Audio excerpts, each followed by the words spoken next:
I am going to read new work. And I figured that it would be helpful in doing the reading to read thematic, like I'm working on a very long book. It feels very long. And so I figured I would read poems that have to do with leaving and return and changing one's mind.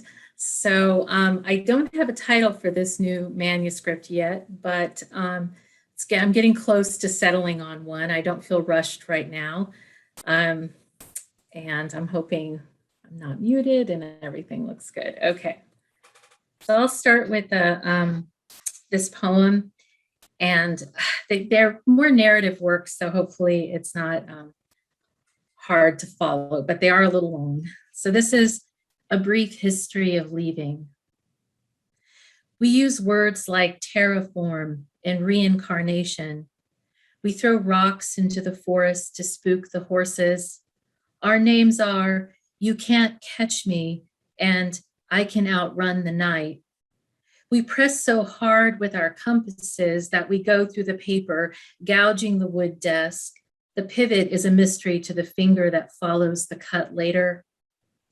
Then you split, and when you return, you teach me the correct way to nail a wood fence for bad weather is kissing a girl against the picket until someone's lips are chapped. Yesterday, I found our initials in a bench at the end of Main Street in Mendocino and caught up with you, someone I've loved since 1983. I told you about my pink house in a small North Carolina town, the 2 or 3 places I've lived since, and then I leave you again.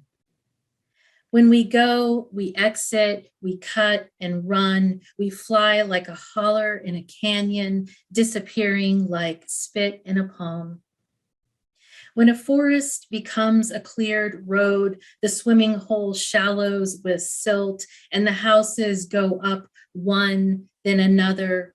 I drive through whenever I can and think about the pollywogs abandoning my reach. I don't believe in Mars. I believe in extinctions. As we say goodbye to the last male northern white rhinoceros on a reserve in Kenya, the keeper crouches beside the carcass, hand to temple horn. The falling down place of losses pushes off again. National Geographic open in my lap. I'm at 40,000 feet, tearing open a complimentary bag of pretzels. I suckle rock salt from the slick crisp and dip my tongue in the holes before I bite down. I'm going somewhere. I'm making tracks. I don't go home. I phone to tell you how it is out here, making off with the last memories of how we were back then, and still searching for some private place to quit the day and get gone. Hours later, I stop when I see an old barn punched with darkness in a soybean field. And it ends up being true again, about suffering being ours alone. You tell me about the fires burning in the West. I describe the topographies at the end of hurricane season, when the big trucks come in to scoop up mountains of belongings, coils launching from ruined couches and box springs, warped records shedding their sleeves, hills of pink and cream insulation. Do you remember, I say, when throwing rocks in the forest was refusal? The end is a long way off, you say. Now that I've escaped, I'm leaving again.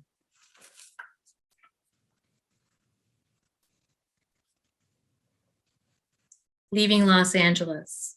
And part of the work that I'm doing in this manuscript is I travel a lot, and so I'm writing about different places that I've either lived or that I've visited or that I've spent valuable time. So this is Leaving Los Angeles. Fleeting piano plays The Rain in Green by Shirley Horn. I try to find myself in this song she offers as pittance, the bit about it not being easy. I'll leave at 3 a.m. for LAX in my red rental car, so I fight not to disappoint with pebbles twisting in my voice. Sometime later, I turn my face into sleep, smelling her warm in the pillow. Later still, I roll to the alarm, quiet as I reach toward the lamp. A hook rug textures my toes. I rise to bones, to a bed sighing. I dress for the plane. For the last time, I'll finger that love with hope, lacing hard through a dull ache to palm cold water to my face. Colgate drags into spit. The basin gleams with nightlight. Suitcase by the door, can I pour myself down her bark with one more croak? The city blinks in a crack between the curtains. I touch her shoulder, quick, and bend a kiss to her cheek. I'm leaving. She turns herself open with warm morning rushes out of sleep, lashes unfolded.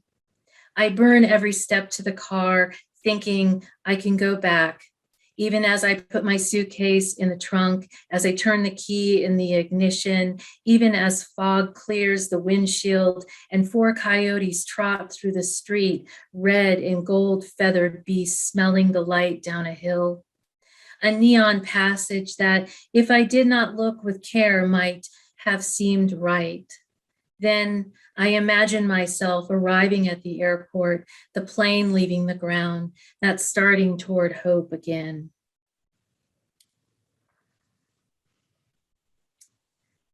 All right.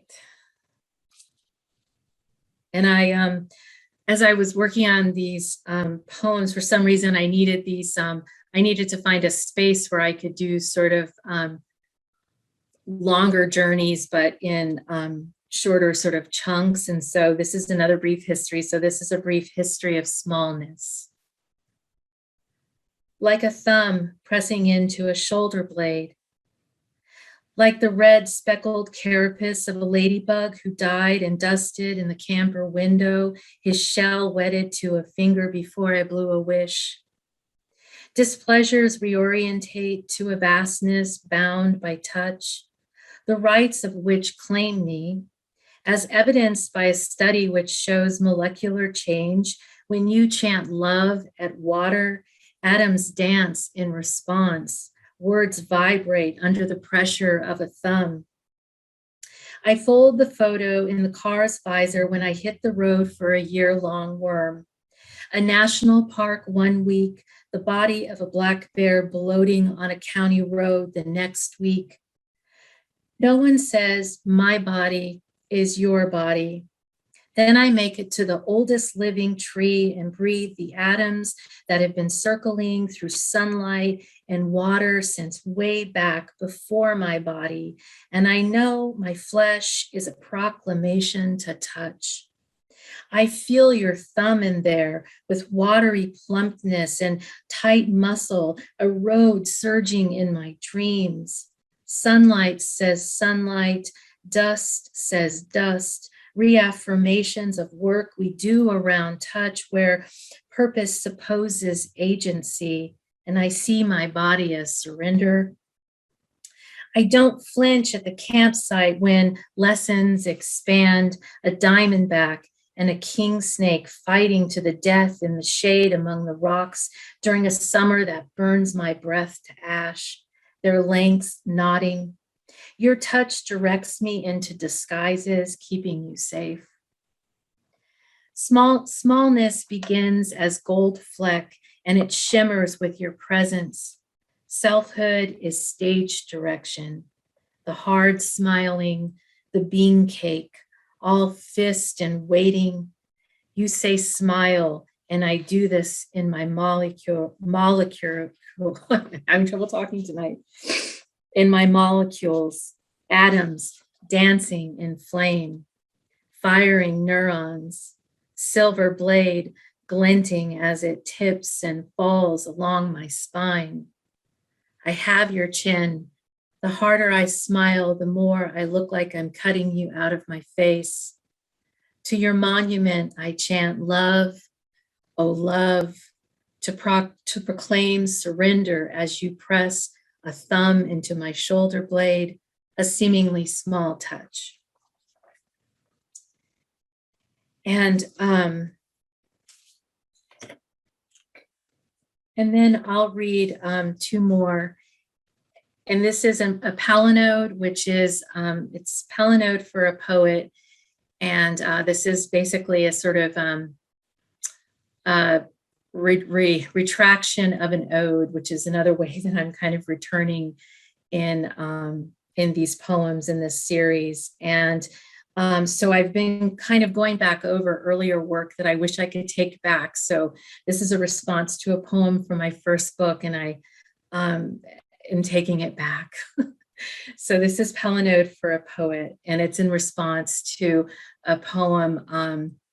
The title in my first book, Eye of Water, is Lake Shore Deer.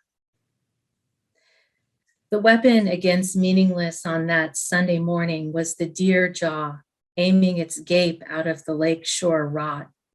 And I liked you enough to break the hinge by the ear and crack the hard with my shoe, putting the stink in your hand where you turned it, the teeth loose in a green stain. I imagined your mantle between the antique ink bottles and eyeless compass. I knew you were anxious and plain, a head of thinning hair that you dyed red, your glasses thick enough to set your eyes back into near quiet searching while you frowned satisfaction that a poem might come from this. Nothing had happened to you in your life. The anxiety about nothing flexed its lackluster song about a deer's death. I flashed on the bones of my dog shot dead in a sheep farmer's field a decade before. I had that jaw, those teeth caught in my throat when I heard the rattle in your fist. Your long skirt tickled the grasses up the path. I picked a briar from the hem. We found an owl feather, acorns, quartz stone for a bowl of rocks you were building from your travels. I chewed the inside of my cheek with pity I couldn't write just yet. Afterwards, I didn't have to do anything as you pressed your wetness against my thigh, and I lay back watching you fight some meaning out of this too, your grin and head arcing moan. I wiped at the island of sweat running between your breasts. You scalded me for being desperate when I wanted something more from you. Before you left for good, it wasn't love, it was kindness. And then I'll end with this poem, Loggerhead, which happened to me this past spring. I was out on Ocracoke Island with a friend, and we were down at the South Point, and there was a massive loggerhead sea turtle marooned on shore, and I spent hours waiting for the rangers with a small group of people trying to protect the sea turtle, hoping that it could be saved. So this is that story. I stand guard over the loggerhead at the shore, so gulls won't pick out her eyes. Dust draws shadow lines through the waves. I don't know, but it seems like she is staring toward the dunes. Out of silence, the grass gently moves. I am here, and there is nothing to do but wait and appreciate the barnacles crusting her shell and pink algae fanning like a skirt on her side. I tell her story to late arrivals and become one of her keepers for now. You think you know the ocean until a loggerhead sea turtle washes onto shore, injured and listless. Then you know the depths you've been avoiding, the nights you swam down so far in a dream you woke up gasping. It was just a dream, only a dream.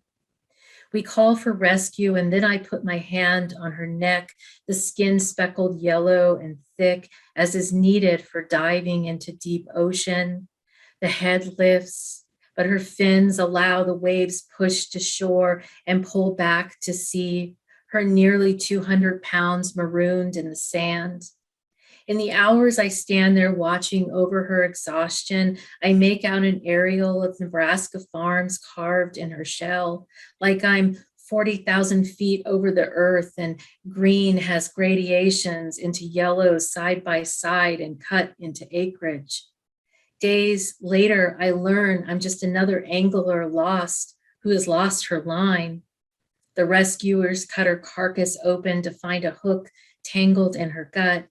I put my hand on her leather in the dream and rush at the darkness, rising to hundreds of blackbirds who erupt from the pines outside my window the next morning, and then nothing and silence. She is still breathing just then. Thank you so much.